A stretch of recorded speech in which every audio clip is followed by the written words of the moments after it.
हमने पिछली कक्षा में क्लास 9 का केमिस्ट्री पढ़ा था। केमिस्ट्री का चैप्टर 1 था मैटर सराउंडिंग अस, यानी कि हमारे परिवेश के पदार्थ। उसमें हमने मैटर के बारे में पढ़ा था कि मैटर क्या होता है, मैटर के कितने फॉर्म होते हैं, उसे कितने भाग में बांटा गया था।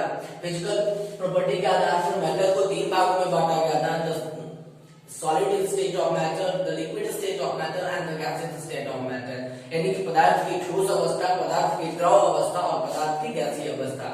तो पिछले क्लास में हमने पदार्थ की ठोसी अवस्था के बारे में पढ़ा था और इस क्लास में हम लोग पदार्थ की द्रव अवस्था के बारे में पढ़े, यानी कि पदार्थ की the liquid state of matter. Liquid क्या होता है? लिक्विड वह है जिसका आकार यानी आकृति जो है निश्चित नहीं होता है, लेकिन उसका आयतन जो होता है वो निश्चित होता है, यानी कि liquid has not definite shape but definite volume. यानी कि मान लीजिए कि 2 लीटर पानी है, अगर उस पानी को आप अगर किसी बोतल में रखते हैं तो बोतल के आकार ले लेता है। उसके बाद अगर उसको किसी बाल्टी में रखते हैं तो बाल्टी के आकार का ले लेता है। अगर आप उसे फर्श पर गिरा देते हैं तो फर्श का आकार ले लेता है, या किसी और भी किसी भी वस्तु में रखते हैं वाटर को तो वो उसका आकार लेगा, यानी जिस वस्तु में आप वाटर को रखिएगा वो उसका आकृति ले लेता है। कहने का मतलब है कि जिस वस्तु में रखते हैं पानी जो है उसकी आकृति को ले लेता है। कहने का यही मतलब है कि इसकी आकृति निश्चित नहीं होती है, लेकिन किसी भी बर्तन में आप रखते हैं पानी की आयतन में कोई बदलाव नहीं होता। अगर 2 लीटर पानी था तो वो 2 लीटर ही रहेगा। इसका मतलब यही हुआ कि पदार्थ की जो ये द्रव अवस्था है इसमें आकृति निश्चित नहीं होती है, लेकिन इसका आयतन जो होता है वो निश्चित होता है। इसके कण जो है तो इनके कणों के बीच में जो है अंतराणविक स्थान, इंटरमॉलिक्यूलर स्पेस, 2 कणों के बीच में हमने बताया था कि 2 कणों के बीच में जो खाली का स्थान रहता है इस गैप को हम क्या कहते हैं? अंतराणविक स्थान, यानी इंटरमॉलिक्यूलर स्पेस। यानी इंटरमॉलिक्यूलर यानी स्पेस, यानी कि अंतराणविक स्थान जो होता है इनके कणों के बीच में वो ठोस के कणों की तुलना में थोड़ा अधिक होता है, इसलिए इनके कण जो है आसानी से इधर एक स्थान से दूसरे स्थान तक गमन करते हैं, स्वतंत्रता पूर्वक घूम सकते हैं। लेकिन ये इंटरमॉलिक्यूलर स्पेस इतना भी नहीं ज्यादा अधिक होता कि ये अपने स्थान को छोड़कर कहीं बाहर निकल जाए, उस लिक्विड से बाहर निकल जाए, इतना भी नहीं होता। साथ ही साथ क्योंकि इसमें भी एक इंटरमॉलिक्यूलर फोर्स काम करता है, अंतराणविक बल काम करता है, जिसके कारण ये इनके कण जो है एक दूसरे से बंधे रहते हैं, ज्यादा दूर तक मूव फ्रीली नहीं कर सकते हैं। वही है liquid has not definite shape but definite volume. Liquid का आकृति निश्चित नहीं होता है, लेकिन आयतन निश्चित होता है। In the liquid particles move freely. Liquid में जो है इनके कण जो मूव कर सकते हैं फ्रीली, स्वतंत्रता पूर्वक, क्योंकि हैव ग्रेटर स्पेस यानी इंटरमॉलिक्यूलर स्पेस देन सॉलिड, यानी कि इनमें जो लिक्विड के पार्टिकल्स के बीच जो इंटरमॉलिक्यूलर स्पेस होता है वो सॉलिड से ज्यादा होता है। But intermolecular force work between this particles, इनके कणों के बीच में जो है इंटरमॉलिक्यूलर यानी कि अंतराणविक बल कार्य करता है, जिसके कारण दे नॉट गो आउट या ब्रेक आउट, यानी कि एक दूसरे से बाहर नहीं निकलते या एक दूसरे से दूर नहीं जा सकते। चलिए बात करते हैं जनरल प्रॉपर्टी ऑफ लिक्विड, यानी कि द्रव के कुछ सामान्य गुण होते हैं, उन गुणों के बारे में बात करते हैं। पहला है आकृति और आयतन, यानी कि शेप एंड वॉल्यूम। हम पहले भी बात कर चुके हैं कि लिक्विड का शेप जो है वो निश्चित नहीं होता है, डिफरेंट नहीं होता है, बट उसका वॉल्यूम जो होता है वो निश्चित होता है। Liquid has not definite shape but definite volume, यानी कि द्रव का आकृति निश्चित नहीं होती है लेकिन आयतन निश्चित होता है। आप मान लीजिए वाटर ले लीजिए या मिल्क ले लीजिए, कोई भी लिक्विड मटेरियल ले लीजिए, आप उसे किसी भी बर्तन में रखते हैं, किसी भी पात्र में रखते हैं तो वो उस पात्र का आकार ले लेता है। जैसे ग्लास में रखते हैं तो ग्लास का रूप ले लेता है, अगर बॉटल में रखते हैं तो बॉटल का ले लेता है, बाल्टी में रखते हैं तो बाल्टी का, थाली में रखते हैं तो थाली का रूप ले लेता है, यानी कि उसका आकार जो है एक जैसा नहीं रखता। लेकिन आयतन की बात करें, मान लीजिए कि अगर वो 1 kg है या 1 लीटर है तो वो क्या है, वो हमेशा किसी भी बर्तन में आप रखेंगे तो उसका जो आयतन कभी नहीं बदलेगा। वो 1 लीटर चाहे उसको बॉटल में रखे, चाहे बाल्टी में रखे या लोटा में, किसी भी वस्तु में आप उसको रखते हैं, किसी भी बर्तन में रखते हैं, उसका आयतन में चेंज नहीं होगा, यानी कि आकृति चेंज होती है, आकृति उसका निश्चित नहीं होता लेकिन उसका आयतन निश्चित होता है। अब बात करते हैं डेंसिटी की। लिक्विड का जो डेंसिटी होता है वो सॉलिड से क्या होता है, कम होता है। जो लिक्विड की डेंसिटी जो होती है वो सॉलिड की डेंसिटी से कम होता है, यानी कि द्रव का घनत्व उसके ठोस रूप से कम होता है। अब बात करते हैं संपीड़ितता। संपीड़ितता का मतलब होता है दबाना, कंप्रेस करना।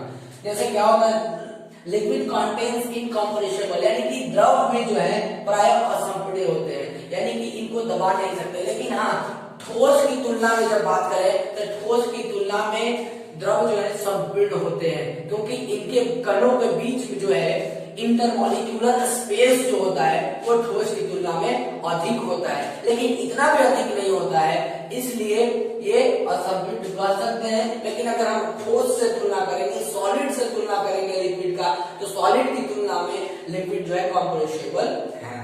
अब बात करते हैं द्रवनांक और क्वथनांक, यानी कि मेल्टिंग पॉइंट और बॉइलिंग पॉइंट। पहले ही हम बात कर चुके हैं मेल्टिंग पॉइंट क्या होता है, बॉइलिंग पॉइंट क्या होता है। तो द्रव का जो द्रवनांक और क्वथनांक होता है वो ठोस से कम होता है, यानी कि the melting point and the boiling point of a liquid is less than solid.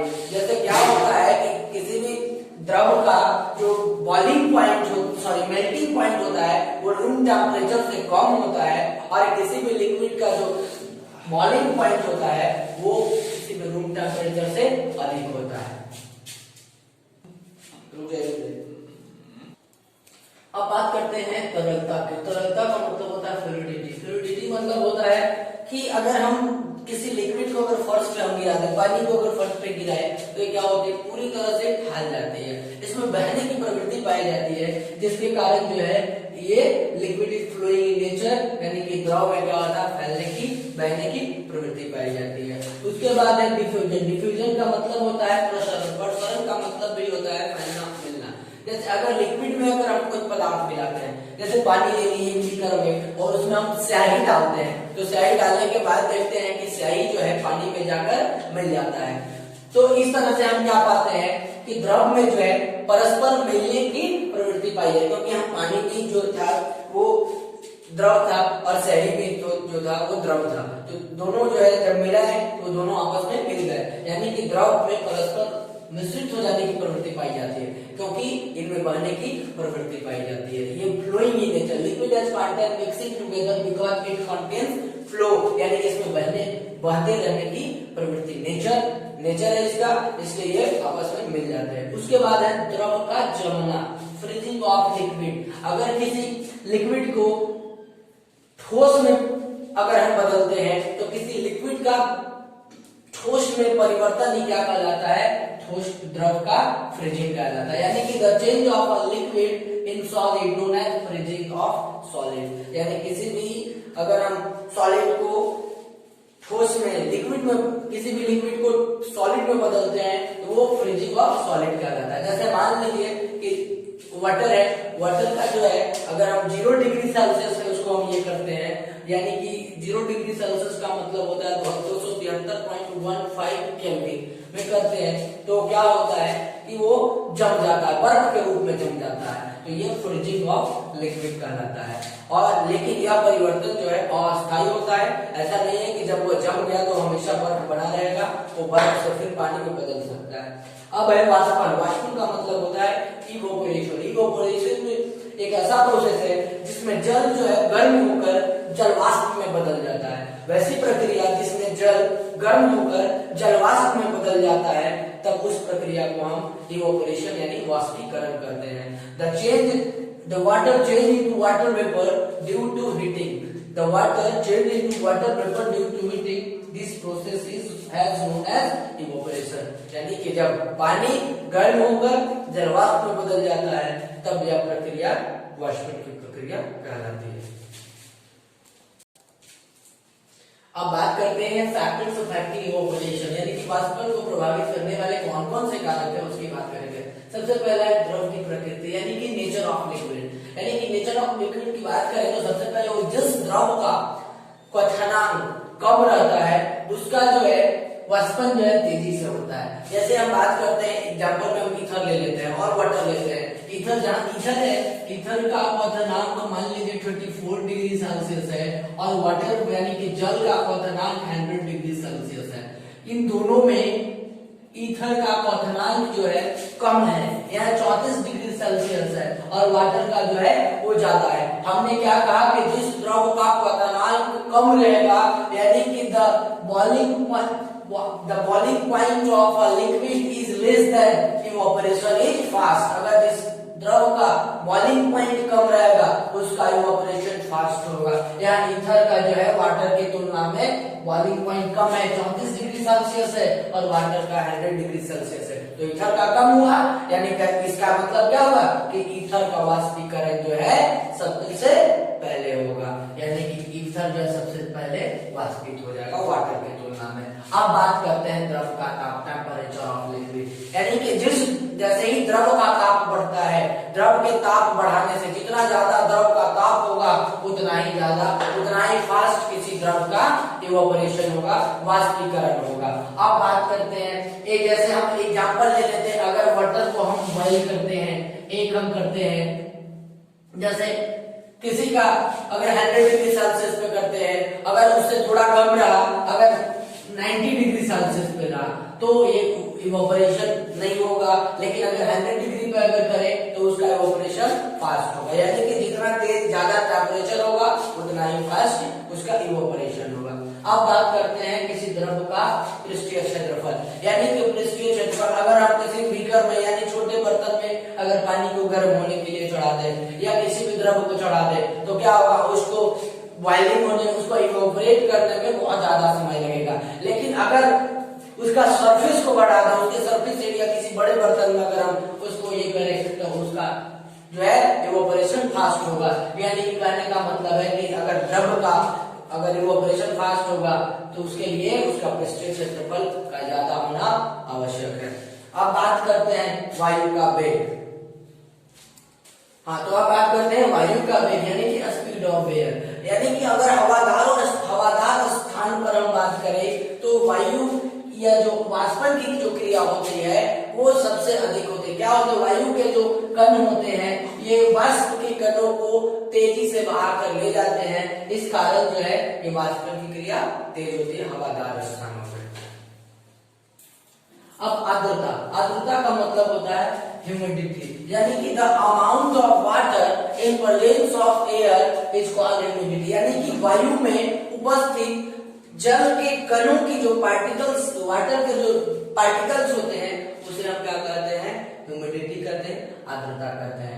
अब कहते हैं कि आर्द्र वायु में, अब वायु दो तरह का होता है, एक आर्द्र वायु होता है, एक शुष्क वायु होता है। आर्द्र वायु का मतलब होता है कि वायु में उपस्थित जल की मात्रा अधिक होना, और शुष्क वायु यानी कि वैसे वायु जिसमें जल के कणों की मात्रा बहुत नाम का होना, यानी कि ना के बराबर होना। अगर आर्द्र वायु की बात करें तो आर्द्र वायु में द्रव का वाष्पन जो है बहुत ही कम होता है, लेकिन शुष्क वायु में द्रव के वाष्पन की जो मात्रा है वो बहुत तेजी से होता है, शीघ्रता से होता है। इसीलिए शुष्क वायु में भीगा हुआ कपड़ा जो है तेजी से सूख जाता है, लेकिन आर्द्र वायु में अगर बात करें तो भीगा हुआ कपड़ा नहीं सूख पाता। आप देखते होंगे, आपने ऑब्जर्व भी किया होगा कि गर्मी के दिनों में कपड़े आसानी से जल्दी सूख जाते हैं, लेकिन बरसात के मौसम में या ठंड के मौसम में ये कपड़े सूखने में समय लगते हैं, क्योंकि गर्मी के दिनों में जो है शुष्क वायु बहती है, जिसके कारण जो है भीगे हुए कपड़े आसानी से